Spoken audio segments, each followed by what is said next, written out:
Hello, this is the Lord's Legion and welcome to a brand new movie review, and as you can see, this is a part of the series known as The Path to Infinity War, where I look back on each and every film within the Marvel Cinematic Universe up until the release of Avengers Infinity War. And to continue on with that trend, we're going to be focusing on the penultimate film within Phase 1 of the MCU, to which is known as Captain America The First Avenger. Now this film is in a bit of an awkward situation where the fans either love the film or think that this is one of the most forgettable movies in the MCU. And where do I personally stand in all of this? Well, let's find out. Now when it comes down to the actual plot, it probably has the most simplistic story within the entire Phase 1, as we have a very good-hearted man by the name of Steve Rogers, to which despite how he was such a weakling, he was given the chance in taking up the super soldier serum, because he had such a soldier spirit. And once it became successful, he donned the identity of Captain America, and all he wanted to do is to wipe out Hydra and finish World War II. And to me, it's one of these things where the simple story is actually more fitting.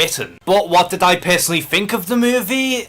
I honestly found it to be the most forgettable film within Phase 1. But that's not to say that's necessarily bad, because there's quite a lot to enjoy out of this film.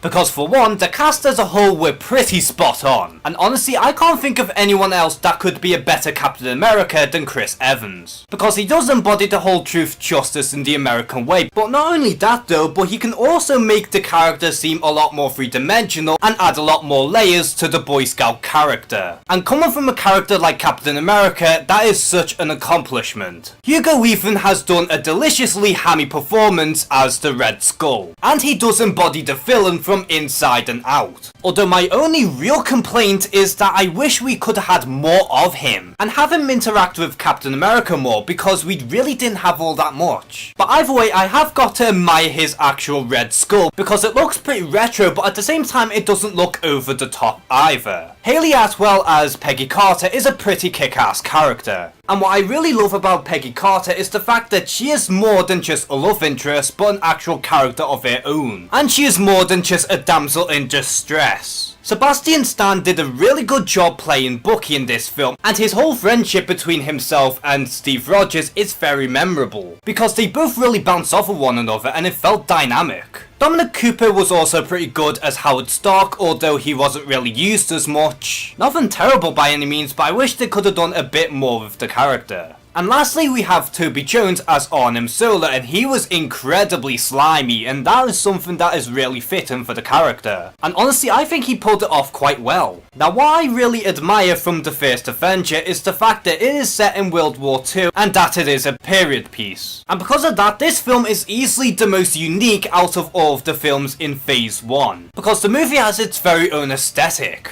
The action scenes as well as some of the special effects were pretty hit and miss for me. Some of the action were pretty good, while others were either forgettable or anticlimactic. And also some of the CGI as well as the practical effects were quite good, while others didn't really age well at all. And when it comes down to it, my biggest gripe with The First Avenger is the fact that I just found it quite forgettable. But again, I don't think it's bad, and pretty much everything works for the most part, but the problem is, I don't think the movie remotely has memorable moments. And I do know that a ton of people really enjoy this movie, and I can understand why. But to me, it's just one of these things where I just can't pinpoint what's wrong with the film. And it's such a shame too, because I really want to enjoy the film, and for the most part I do, but I don't think that it's one of the greats. And I'm not saying that the movie is perfect by any means, because we do lack the Red Skull, the pacing was pretty off, the montages were a little unnecessary. But these are something that I should be able to look past. But again, I just kind of find this film to be fairly forgettable. And I know that this review does seem incredibly negative, but honestly I can only speak from the heart and tell you guys what I personally feel. And by no means this is a bad film, and if anything it's a lot better than Iron Man 2. But the biggest problem for me is that it's just missing something, and I can't even pinpoint what it is. And it really frustrates me, because I honestly want to love the film just as much as everyone else. But like I said, although this film isn't personally for me, I can honestly understand the appeal. And I can't stress this enough, I don't think that Captain America The First Avenger is a bad film at all, because honestly we've seen worse MCU films. But to me this is quite possibly one of the most forgettable out of the bunch. But because of its solid cast, as well as some decent action scenes and even the setting, the final verdict for Captain America The First Avenger, I'm going to give it a very generous 7 out of 10. Although I don't particularly find it to be incredibly memorable, there are quite a lot of enjoyable aspects in the movie. But at the end of the day, the sequels can only get better from here. So how do you feel about Captain America The First Avenger?